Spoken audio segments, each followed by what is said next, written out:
ประเทศชาติของเราหรือฝากไว้กับต่างประเทศนั้นคงเป็นไปไม่ได้บรรดาพ่อแม่ผู้ปกครองจะต้องสอดส่องดูแลลูกหลานของท่านที่อยู่ในปกครองไม่ว่าจะเป็นลูกหลานญาติมิตรก็ตามในการที่เสพข้อมูลมากจนเกินไปจนเป็นโทษไม่ก่อเกิดประโยชน์ก็ฝากไว้เป็นข้อคิดผ่านรายการข่าวชาวบ้านท่านที่รับฟังเสียงภาพปกติและออนไลน์คลิกที่เว็บไซต์ www.9hnanews.com ก็เป็นส่วนของข่าวชาวบ้านทั้งออนไลน์และภาคปกติที่ชื่อว่าก้าวหน้านิวออนไลน์ทำหน้าที่เป็นกระจกเงาของสังคมมายาวนานจนถึงปัจจุบันบางช่วงก็หยุดพักไปเพราะว่าด้านอากาศเปลี่ยนแปลงหรือสุขภาพของผู้ดำเนินรายการก็เป็นไปตามธรรมชาติตามวัยที่ทำหน้าที่สื่อสารมวลชนเพราะพี่น้องสื่อสารมวลชนทุกแขนง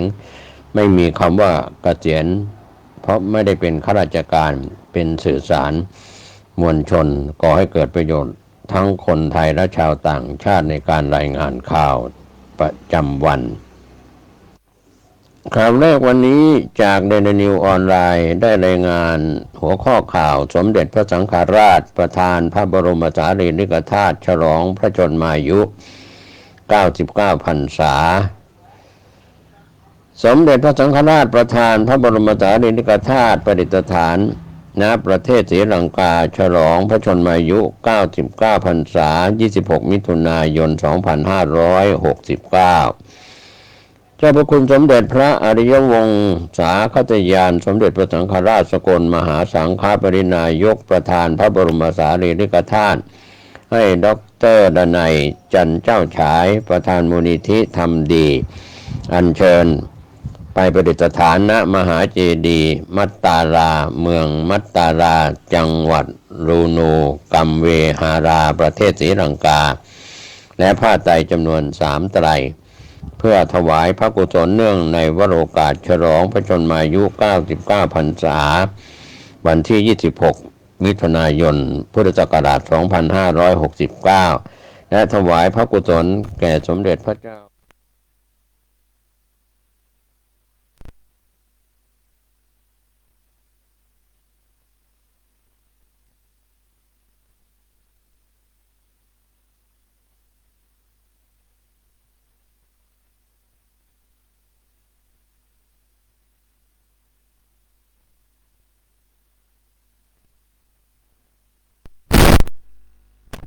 นำโดยดร.นนัยจันเจ้าฉายประธานมูลนิธิธรรมดี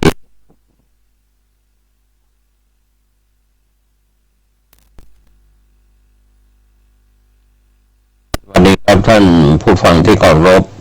ข่าวชาวบ้านผมเกษตรเพชรมิตรบรรณาข่าวก้าวหน้า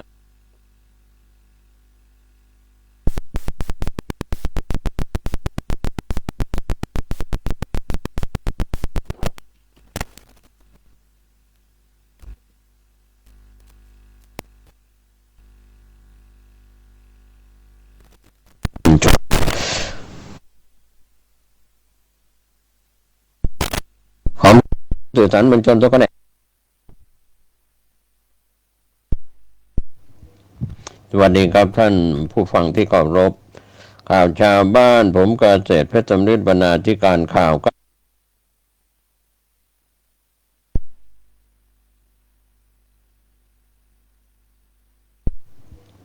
สวัสดีครับท่านผู้ฟังที่เคารพข่าวชาวบ้านผมเกษตรเพชรมิตรบรรณาธิการข่าวก้าวหน้านิวกับการทำหน้าที่สื่อสารมวลชนของพี่น้องสื่อสารมวลชนทุกแขนงสาขาทั้งสื่อไทยสื่อเทศในรอบ24 ชั่วโมงการทำหน้าที่สื่อสารมวลชนทุกแขนงสาขาทั้งสื่อไทยสื่อเทศนั้นก็เป็นกระจกเงาของสังคมเป็นการรายงานข่าวต่อภาคประชาคมสังคมโลกสังคมประเทศไทยสังคมในส่วนภูมิภาคสังคมในท้องถิ่น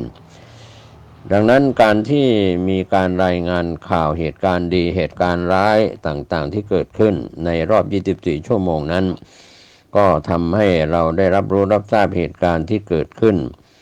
การเสพข่าวอย่างชาญฉลาดนั้นก็เป็นส่วนหนึ่งนะครับท่านผู้ฟังทุกเพศทุกวัยทุกชนชั้นวรรณะทั้ง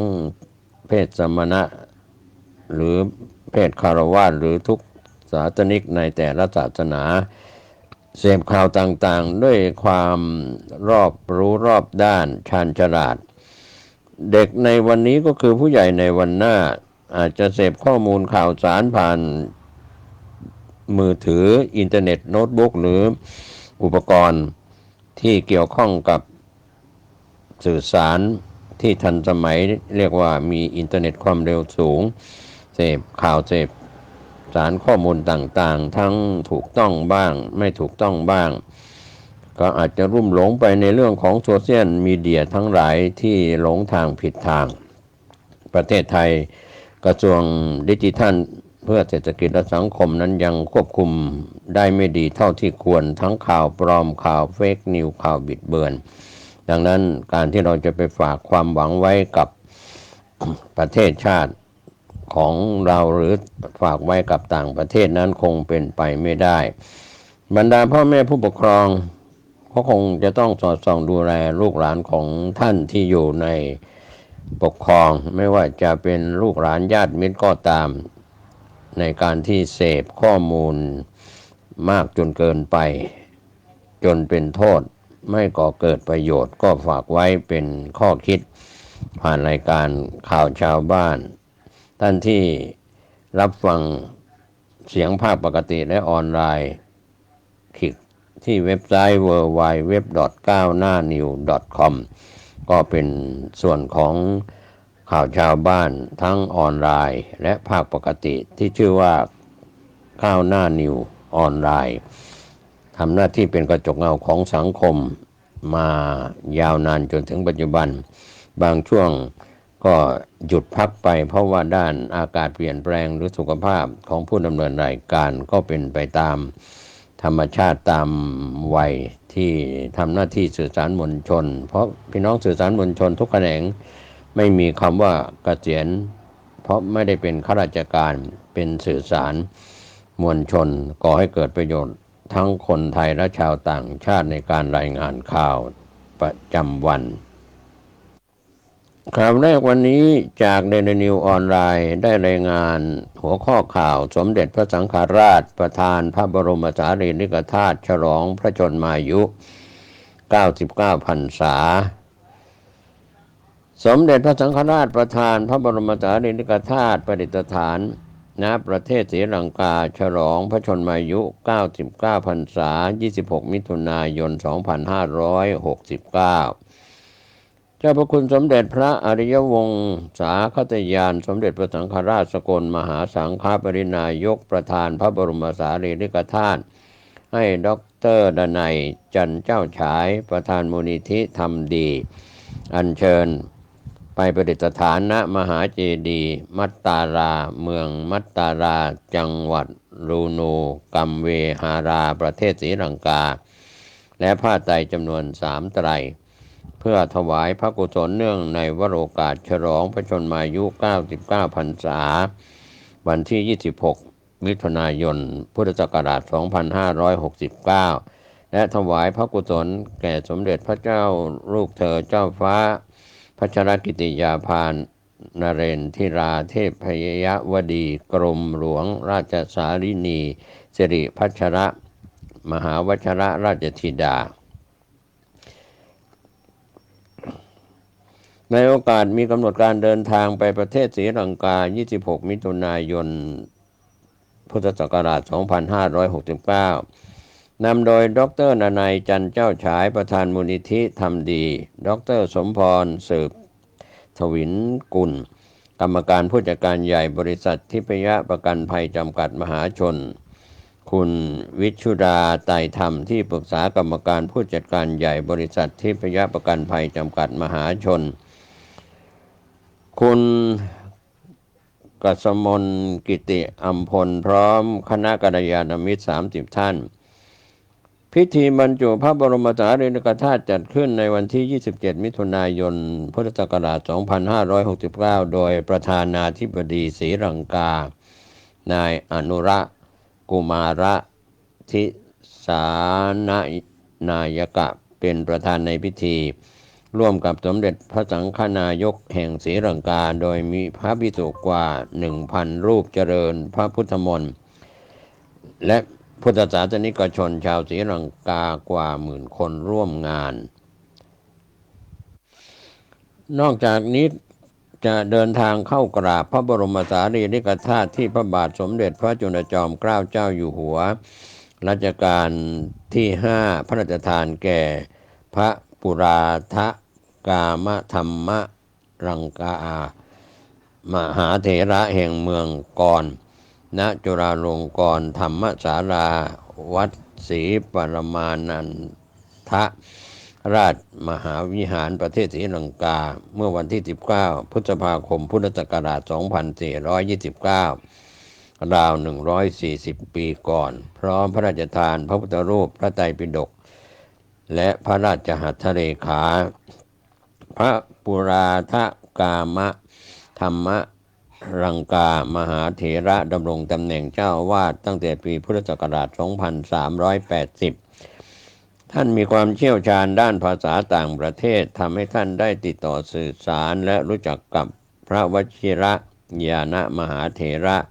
พระนามเดิมเมื่อทรงผนวดของรัชกาลที่ 4 ตั้งแต่ก่อนที่พระองค์จะเสด็จขึ้นครองราชย์ต่อมาพระบาทสมเด็จพระจอมเกล้าเจ้าอยู่หัวขึ้นครองราชสมบัติพระองค์ทรงเป็นผู้อุปถัมภ์ในการจัดตั้งโรงพิมพ์พระพุทธศาสนาแห่งแรกในศรีลังกาเมื่อปีพุทธศักราช 2405 และพระองค์ยังส่งพระราชหัตถเลขาไปยังพระปุราทะกามธรรมรังกามหาเถระเนื่องจากสายสัมพันธ์อันดีที่มีมาแต่เดิมเมื่อรัชกาลที่ 5 เสด็จเยือนเมืองกรประเทศศรีลังกาพระองค์ได้พระราชทานพระบรมสารีริกธาตุและสร้างจุฬาลงกรณ์ธรรมศาลาภายในวัดไว้เพื่อเป็นอนุสรณ์สถาน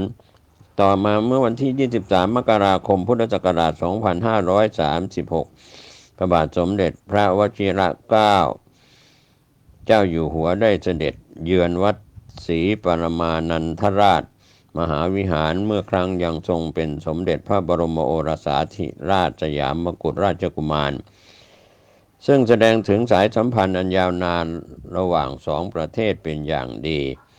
จากนั้นจะเดินทางเข้ากราบพระบรมธาตุเขี้ยวแก้วประดิษฐานณวัดศรีทันธามัลลิกาวรวิหารวัดพระเขี้ยวแก้วเมืองแคนดี้ประเทศศรีลังกาเป็นหนึ่งในพระเขี้ยวแก้วเพียง2 องค์ที่ยังปรากฏอยู่ในโลกมนุษย์เป็นสิ่งศักดิ์สิทธิ์คู่บ้านคู่เมืองที่ชาวพุทธทั่วโลกให้ความเคารพสูงสุดตามตำนานพระบรมธาตุเขี้ยวแก้วได้อัญเชิญมาจากแคว้นกาลิงคะประเทศอินเดียโดยเจ้าหญิงเหมมาราและเจ้าชายทันตะกุมารที่ทรงซ่อนพระเขี้ยวแก้วไว้ในพระเกศาเพื่อหนีภัยสงครามราวพุทธศตวรรษที่ 9 ประมาณ 1,600 ปีก็ขอบคุณทางทีมข่าวจากเดลินิวออนไลน์ได้รายงานหัวข้อข่าวสมเด็จพระสังฆราชประทานพระบรมสารีริกธาตุฉลองพระชนมายุ 99 พรรษาข่าวคืบหน้าจะได้รายงานเพิ่มเติมไปทางด้านข่าวคืบหน้าจากไทยรัฐออนไลน์รายงานหัวข้อข่าวไทยช่วยไทยพลัดเหลือเงินคนละกี่บาทย้ำต้องใช้ให้หมด 1,000 สิทธิไม่ทบเดือนถัดไปข่าวคืบหน้าจากไทยรัฐออนไลน์ได้รายงานไทยช่วยไทยพัฒน์ 60/40 ย้ำประชาชนผู้ได้รับสิทธิ์ต้องใช้ให้หมด 1,000 บาทภายในสิ้นเดือนมิถุนายนเนื่องจากสิทธิ์จะไม่ถูกทบในเดือนถัดไปนั้นความคืบหน้าของโครงการไทยช่วยไทยพัฒน์หลังเปิดให้ประชาชนเข้าร่วมโครงการผ่านแอปพลิเคชันเป๋าตังค์หลังได้รับผลกระทบจากสถานการณ์วิกฤตด้านพลังงานจากสถานการณ์ความขัดแย้ง ในภูมิภาคตะวันออกกลางโดยบรรเทาภาระค่าใช้จ่ายและรักษา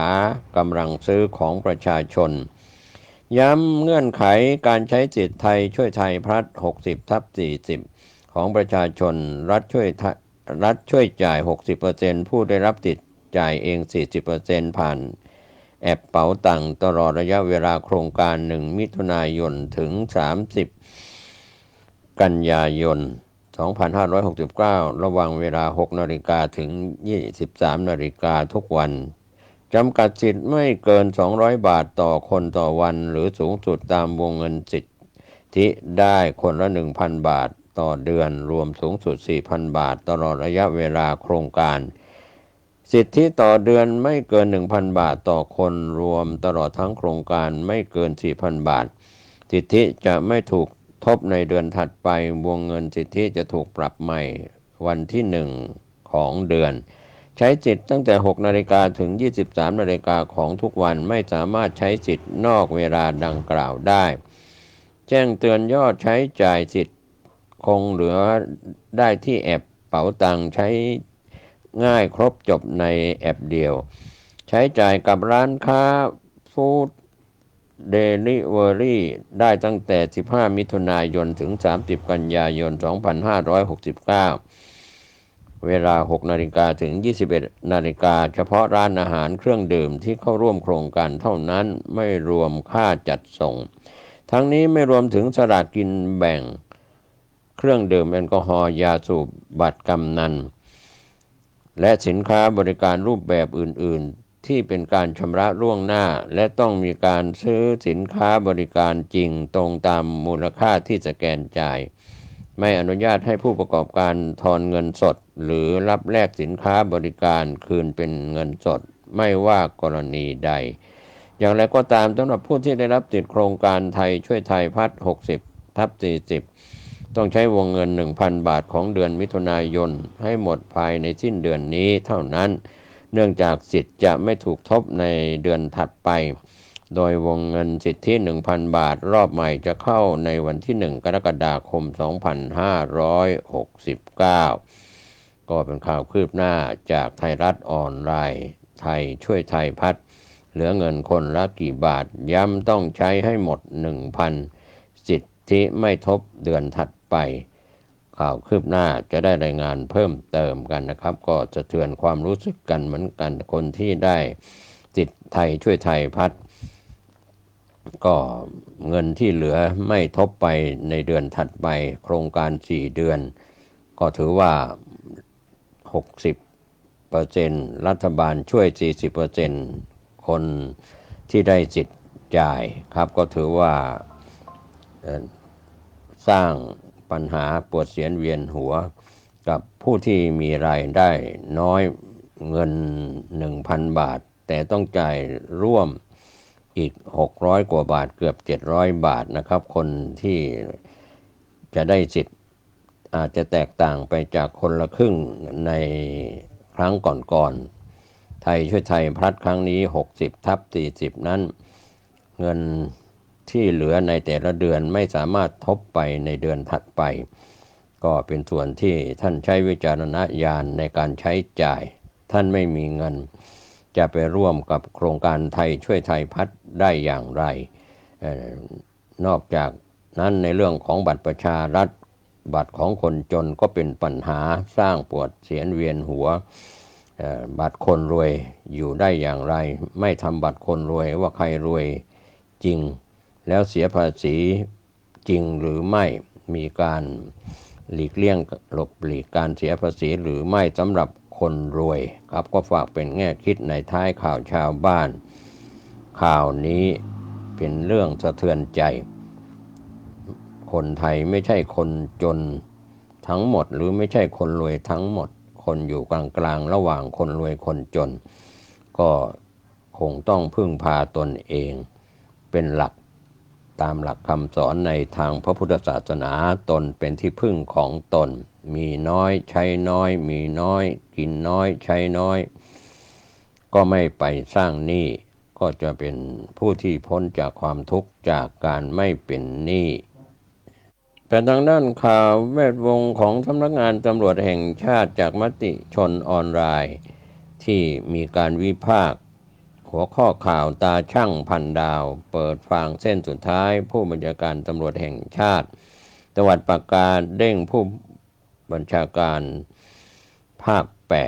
8ข้อคิดวิพากษ์มุมมองของมติชนออนไลน์ในเรื่องนี้ให้อดทนให้ต่อสู้ทางเดินย่อมมีอุปสรรคขวากหนามอย่าไปคิดว่ามันยากลำบากให้สร้างบารมีเมื่อมีบารมีแล้วต่อสู้อะไรก็สำเร็จอย่าท้อแท้โอวาทธรรมของหลวงปู่ขว้านเขมโกแห่งวัดป่านาคนิมิตรสกลนครอีกไม่กี่อึดใจจะได้รู้กันว่าเก้าอี้ผู้นำศรีกากีคนที่16แทนพลตำรวจเอกกิตติรัตน์พันเพชรผู้บัญชาการตำรวจแห่งชาติเก้าอี้อำนาจคนเดิมไม่มีอะไรแน่นอนสำหรับการแต่งตั้งผู้บัญชาการตำรวจคนใหม่ที่จะนำพาองค์กรให้รอดเริ่มเข้มข้นท่ามกลางการแข่งขันของ4แคนดิเดตต่างงัดผลงานมาเป็นปัจจัยเสริมแต่ทั้งหมดขึ้นอยู่กับอำนาจวาสนาและห่วงจังหวะเวลาของสร.1 อนุทินชาญวีรกุลนายกรัฐมนตรีในฐานะประธานกตร.ผู้เป็นนายจะคัดพิจารณาหลักเกณฑ์ทุกขั้นตอนทั้งอาวุโสความรู้ความสามารถด้วยความเป็นธรรมสมรภูมิใต้ยังคงครุกุ่นเหตุการณ์คนร้ายก่อเหตุสถานการณ์3จังหวัดชายแดนใต้มีความรุนแรงและท้าทายอำนาจรัฐด้วยการรอบวางระเบิดซุ่มยิงและวางเพลิงการโจมตีมุ่งเน้นไปที่เป้าหมายเชิงสัญลักษณ์และเจ้าหน้าที่รัฐอย่างต่อเนื่องตำรวจทหารยังคงต้องเสียสละปฏิบัติหน้าที่ปกป้องรักษาแผ่นดินเกิดด้วยชีวิตพี่โต้งพลตำรวจโทปิยวัฒน์เฉลิมศรีผู้บัญชาการตำรวจภูธรภาค 9ในฐานะรองผบ.สปก.ตร.สน.ออกคำสั่งเด้งคู่ให้พลตำรวจตรีสันทัศน์เชื้อพุทธตาลผู้บังคับการตำรวจภูธรจังหวัดปัตตานีและพันตำรวจเอกสมบัติสุนหัวผู้กำกับสถานีตำรวจภูธรทุ่งยางแดงจังหวัดปัตตานีช่วยราชการสปก.ตร.สน.โดยขาดจากต้นสังกัดเดิมหลังเกิดเหตุคนร้ายรอบวางระเบิดในพื้นที่ระหว่างพิธีเปิดงานกีฬาพิเทนเกมพี่โต้งระบุเหตุการณ์ที่เกิดขึ้นตำรวจต้องประเมินสถานการณ์รัดกุมรอบคอบยึดหลักที่มีมาตรฐานสูงสุด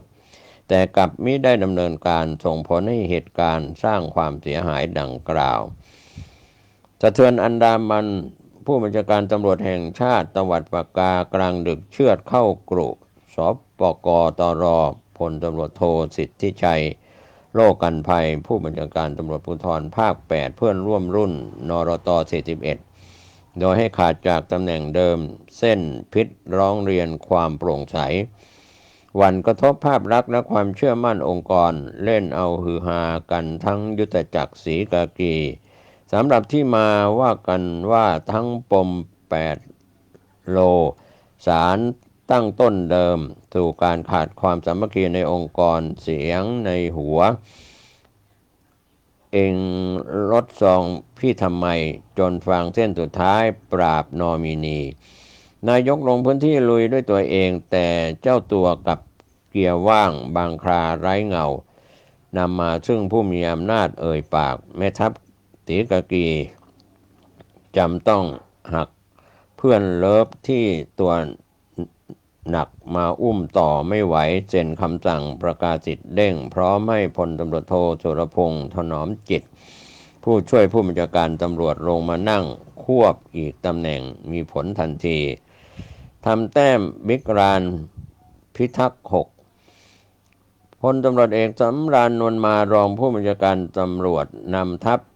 ทีมสืบสวนชัยยะ1พลตำรวจโทกิตติพลยี่สาครผู้บัญชาการตำรวจภูธรภาค 5บริพัตร5พลตำรวจโทนพสินภูลสวัสดิ์ผู้บัญชาการประจำสำนักงานผู้บัญชาการตำรวจแห่งชาติร่วมกระทรวงมหาดไทย กรมสอบสวนคดีพิเศษ DSI ปฏิบัติการทลายทะเบียน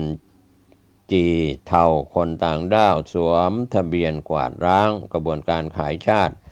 ออกหมายจับ22ราย27หมายจับก่อนบุกจับอดีตปลัดอำเภอเวียงแก่นเชียงรายสมาชิกกองอาสารักษาดินแดนพร้อมบุคคลสวมสิทธิ์ทั้งชาวไทยต่างชาติรวม8รายทีมแกร่งนารายหนึ่งพี่ต่อพลตำรวจโทณัฐศักดิ์ชาวนาใสผู้บัญชาการสอบสวนกลางยกหูสั่งตรงพลตำรวจตรีชนันนัทสารถวันแพทย์ผบกปอทพันพตอเนติวงกุราบรองผบกปอทพันตำรวจเอกชินุพงษ์ไหวดีผู้กำกับ3บกปอทนำทีมบกปอทปฏิบัติการตรวจจับค้น4จังหวัดกวาดร้างเครือข่ายเว็บไซต์เถื่อนลักลอบถ่ายทอดสดฟุตบอลต่างประเทศแฝงโฆษณาพนันออนไลน์ผิดกฎหมายมอมเมาประชาชนทุกรูปแบบสรุปผลงานคว้าตัว4ผู้ต้องหา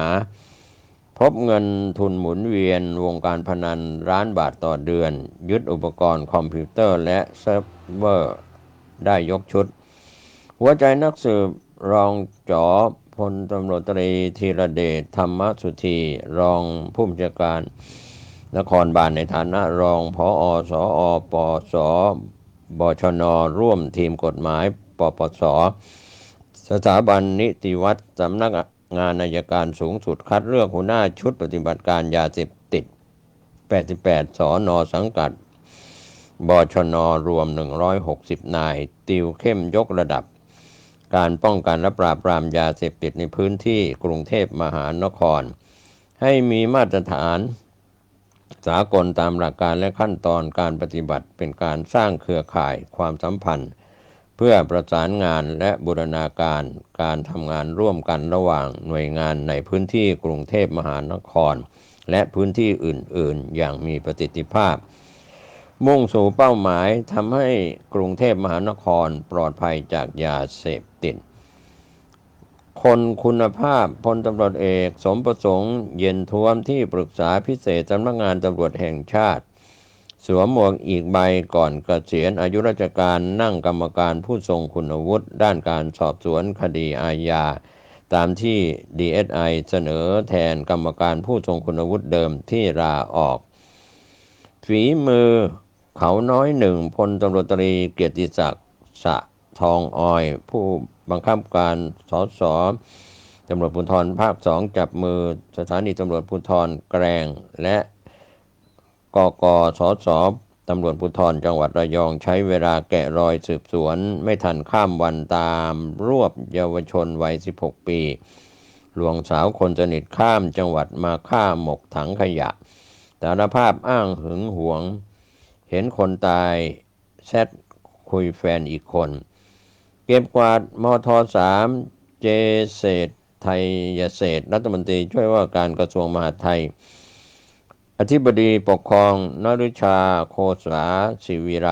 นำทีมชุดปฏิบัติการพิเศษกรมการปกครองบุกทลายผับเถื่อนกลางเมืองนครปฐมพบสารเสพติดเกลื่อนเจอนักเที่ยวฉี่ม่วง76คนพบเยาวชน37คนอายุน้อยสุดเพียง17ปีฉี่ม่วง3คนไม่นิ่งนอนใจพลตำรวจตรีดำรงศักดิ์สว่างงามผู้บังคับการจร.สั่งการพันตำรวจโทผู้ชงเมทุ่งสารวัตรงานศูนย์ควบคุมจราจรวิภาวดีรังสิตทางพิเศษสืบสวนติดตามรวมพยานหลักฐานตามตัวผู้ขับขี่ชายสูงอายุขับขี่รถจักรยานไฟฟ้า3ล้อโฟ999กลางถนน5แยกลาดพร้าวท่ามกลางการจราจรที่หนาแน่นและมีรถยนต์สัญจรผ่านไปมาอย่างต่อเนื่องพร้อมเชิญมาพูดคุยทำความเข้าใจเกี่ยวกับข้อกฎหมาย เพื่อความปลอดภัยและดำเนินการเปรียบเทียบปรับตามขั้นตอนของกฎหมายน้ำลายมันฟรีป้ายเขตพื้นที่กวดขันจราจรห้ามหยุดรถเกิน1 นาทีฝ่าฝืนมีโทษตามกฎหมายขึงเต็มสะพานลอยข้ามหน้าห้างดังงามวงวานแต่ตำรวจสถานีตำรวจภูธรรัตนาธิเบศรยังเพิกเฉยปล่อยให้รถยนต์จอดแช่โดยเฉพาะรถตู้รับส่งผู้โดยสารเถื่อนเยาะเย้ยไม่เกรงกลัวกฎหมายอะไรกำหนดพิธีทำสวดพระอภิธรรมและสวดพระอภิธรรมพลตำรวจโทชัดกุลดีรกอดีตรัฐมนตรีช่วยว่าการกระทรวงมหาดไทยอดีตรัฐมนตรีช่วยว่าการกระทรวงคมนาคมอดีตผู้บัญชาการตำรวจสอบสวนกลางสารากวีนิรมิตรสารากลางน้ำวัดเทพศิรินทาวาสราชวรวิหารเขตป้อมปราบศัตรูพ่ายกรุงเทพมหานครถึงวันที่24มิถุนายนก่อนทำพิธีบรรจุศพก็เป็นเรื่องราวข่าวที่ทางมติชนออนไลน์สรุปข่าวตาช่างพันดาวเปิดฟังเส้นสุดท้ายผู้บัญชาการตำรวจแห่งชาติตวัดปากกาเด้งผู้บัญชาการตำรวจภูธรภาค8ก็เป็นเรื่องราวข่าวคืบหน้าท่านใช้วิจารณญาณในการรับข้อมูลข่าวสารไปทางด้านข่าวไทยรัฐออนไลน์หัวข้อข่าววิธีเช็คสถานะล่าสุดบัตรสวัสดิการแห่งรัฐทางเว็บไซต์ตรวจสอบสถานะลงทะเบียนบัตรสวัสดิการแห่งรัฐทางเว็บไซต์ก่อนประกาศผลตรวจสอบคุณสมบัติวันที่17 กรกฎาคม 2569ภายหลังจากโครงการลงทะเบียนเพื่อสวัสดิการแห่งรัฐปี 2569 ทางไทยรัฐออนไลน์ได้เปิดเผยว่ามีการเปิดให้ผู้มีบัตรสวัสดิการแห่งรัฐรายเดิมและประชาชนกลุ่มเป้าหมายที่ตกหล่นและไม่สามารถเข้าโครงการรอบที่ผ่านมาได้รับสิทธิสวัสดิการพื้นฐานของภาครัฐและมีคุณภาพชีวิตที่ดีขึ้นเปิดลงทะเบียนไปแล้วตั้งแต่4 ถึง 21 มิถุนายน 2569 ที่ผ่านมาล่าสุดเว็บไซต์บัตรสวัสดิการแห่งรัฐได้ขึ้นข้อความระบุว่ากระทรวงการคลังจะประกาศผลการตรวจสอบคุณสมบัติของผู้ลงทะเบียนยืนยันสิทธิ์ทั้งรายเดิมและกลุ่มผู้ตกสำรวจที่ลงทะเบียนโดยกระทรวงมหาดไทยวันที่17 กรกฎาคม 2569 ผ่านเว็บไซต์โครงการแอปพลิเคชันเป๋าตังค์แอปพลิเคชันทางรัฐและหน่วยงานรับลงทะเบียน5ธนาคารวิธีตรวจสอบสถานะลงทะเบียนบัตรสวัสดิการแห่งรัฐ 2569 เข้าไปที่หน้าเว็บไซต์บัตรสวัสดิการแห่งรัฐคลิกเลือกเมนูตรวจสอบสถานะการลงทะเบียนเลือกตรวจสอบข้อมูลดิจิทัล ID หรือตรวจสอบข้อมูลด้วยเลขบัตรประจำตัวประชาชนกรอกรายละเอียดและคลิกตรวจสอบข้อมูลหน้าจอขึ้นแสดงผลการลงทะเบียนเพื่อสวัสดิการแห่งรัฐผู้มีบัตรสวัสดิการแห่งรัฐจะได้สิทธิสวัสดิการอะไรบ้างสำหรับสิทธิบัตรสวัสดิการแห่งรัฐคงเดิมให้สิทธิประชาชนในการบรรเทาภาระค่าครองชีพค่าอุปโภคบริโภคจากร้านธงฟ้าราคาประหยัดพัฒนาเศรษฐกิจท้องถิ่นร้านธงฟ้าค่าใช้จ่ายในการเดินทางค่าก๊าซหุงต้มค่าไฟฟ้าและค่าน้ำประปามีรายละเอียดดังนี้ 1. วงเงินค่าซื้อสินค้าอุปโภคที่จำเป็นสินค้าเพื่อการศึกษาและวัตถุดิบเพื่อเกษตรกรรมจากร้านธงฟ้าและร้านอื่นๆตามที่กระทรวงพาณิชย์กำหนดจำนวน300 บาทต่อคนต่อเดือน 2. วงเงินส่วนลดค่าซื้อก๊าซหุงต้มจากร้านค้าตามที่กระทรวงพลังงานกำหนดจำนวน80 บาทต่อคนต่อ3 เดือน 3. วงเงินค่าเดินทางผ่านระบบขนส่งสาธารณะจำนวน750 บาทต่อคนต่อเดือนโดยสามารถใช้โดยสารได้กับระบบขนส่ง8ประเภทได้แก่รถองค์การขนส่งมวลชนกรุงเทพขสมกรถบริษัทขนส่งจำกัดบขสรถไฟฟ้าบริษัทระบบขนส่งมวลชนกรุงเทพจำกัดมหาชนรถไฟฟ้ามหานครบริษัทรถไฟความเร็วสูงสายตะวันออกเชื่อม 3. สนามบินจำกัดรถไฟรถเอกชนร่วมขอสมกรถเอกชนและส่วนราชการกรุงเทพมหานครรถเอกชนร่วมบขสและรถเอกชนรถ2 แถวรับจ้างเรือโดยสารสาธารณะทั้งนี้โดยไม่จำกัดวงเงินตามประเภทรถ4. มาตรการบรรเทาภาระค่าไฟฟ้าอุดหนุนค่าไฟฟ้าจำนวน315 บาทต่อครัวเรือนต่อเดือนกรณีที่ใช้ไฟฟ้าเกินวงเงินที่กำหนดผู้มีสิทธิสวัสดิการแห่งรัฐผู้มีสิทธิ์จะเป็นผู้รับภาระค่าไฟฟ้าทั้งหมด 5. มาตรการบรรเทาภาระค่าน้ำประปาอุดหนุนค่าน้ำประปาจำนวน100 บาทต่อครัวเรือนต่อเดือนกรณีที่ใช้น้ำประปาเกิน100 บาทแต่ไม่เกิน315 บาทผู้มีสิทธิ์ยังคงได้รับการสนับสนุนในวงเงิน100 บาทและจะต้องชำระส่วนที่เกิน100 บาทด้วยตนเองแต่หากผู้มีสิทธิ์มีการใช้น้ำประปาเกิน315 บาทผู้มีสิทธิ์จะเป็นผู้รับภาระค่าน้ำประปาทั้งหมดประกาศผลการลงทะเบียนผู้ได้รับสิทธิสวัสดิการแห่งรัฐเมื่อไหร่สำหรับประกาศผลตรวจสอบคุณสมบัติ17 กรกฎาคม 2569 และสามารถเริ่มใช้สิทธิ์ได้ตั้งแต่1 สิงหาคม 2569 หลังจากมีการยืนยันตัวตนแต่ถ้ามีการยืนยันตัวตนกรณีรายใหม่หลังจากวันที่1 สิงหาคม 2569 ก็จะได้ใช้หลังจากวันที่ยืนยันตัวตนหากเป็นผู้ได้รับสิทธิ์ไทยช่วยไทยพลัด60/40อยู่ในปัจจุบันและผ่านการตรวจสอบคุณสมบัติจะได้สิทธิ์ของบัตรสวัสดิการแห่งรัฐแทนสิทธิ์ไทยช่วยไทยพลัด60/40ดังนั้นหากเป็นบุคคลดังกล่าวขอให้รีบยืนยันตัวตนผ่านแอปพลิเคชันเป๋าตังค์เพื่อรับติดบัตรสวัสดิการแห่งรัฐนับแต่วันประกาศผล17 กรกฎาคม 2569โดยสิทธิจากบัตรสวัสดิการแห่งรัฐจะเริ่มในวันที่1 สิงหาคม 2569ทั้งนี้หากไม่มีการยืนยันสิทธิบัตรสวัสดิการแห่งรัฐก่อนวันที่1 สิงหาคม 2569ก็จะถูกตัดสิทธิ์ไทยช่วยไทยพัฒน์60/40เช่นกัน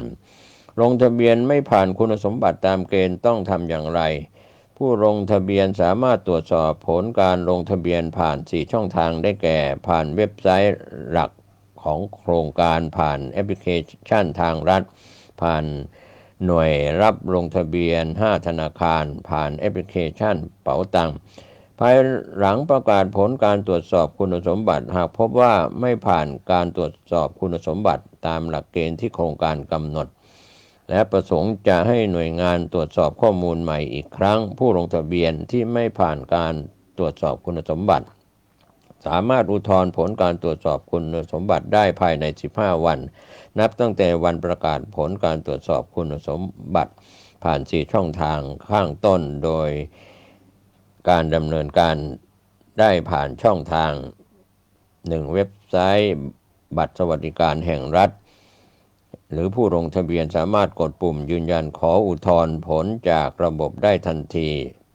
แอปพลิเคชันทางรัฐและแอปพลิเคชันเป๋าตังค์ผู้ลงทะเบียนสามารถกดปุ่มยื่นขออุทธรณ์ผล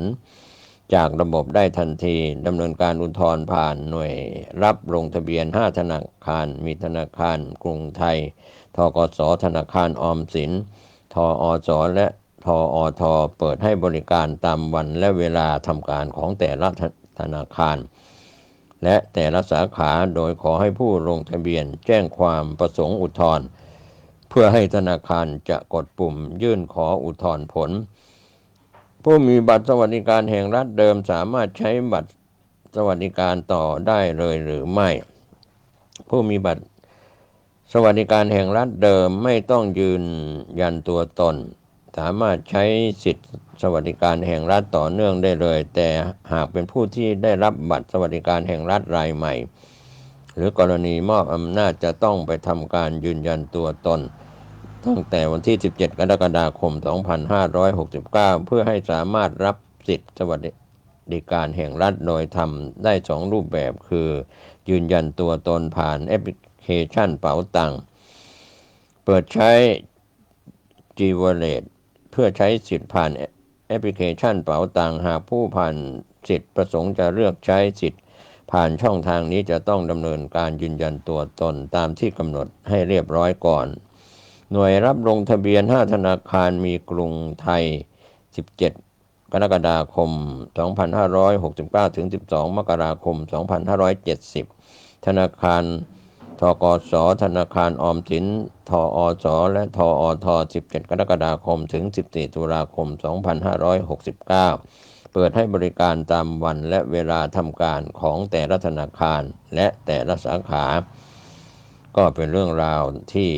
ทางไทยรัฐออนไลน์ได้รายงานวิธีเช็คสถานะล่าสุดบัตรสวัสดิการแห่งรัฐทางเว็บไซต์ก็ข่าวคืบหน้าจะได้รายงานก็ขอให้ท่านที่ได้ติดตามข้อมูลขออภัยได้ติดตามข้อมูลบัตรสวัสดิการแห่งรัฐก่อนตรวจสอบเพื่อความชัดเจนในการรับรู้รับทราบข้อมูลเรื่องของบัตรสวัสดิการแห่งรัฐ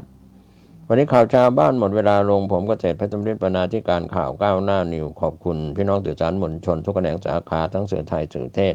ข่าวภายในประเทศข่าวจากต่างประเทศข้อมูลเสพข่าวอย่างชันฉลาดในการติดตามข้อมูลทั้งเด็กทั้งผู้ใหญ่ทั้งคนไทยและชาวต่างชาติโชคดีในการเดินทางขึ้นเหนือร่องใต้ตรวจสอบดินฟ้าอากาศเดินทางปลอดภัยสวัสดีครับ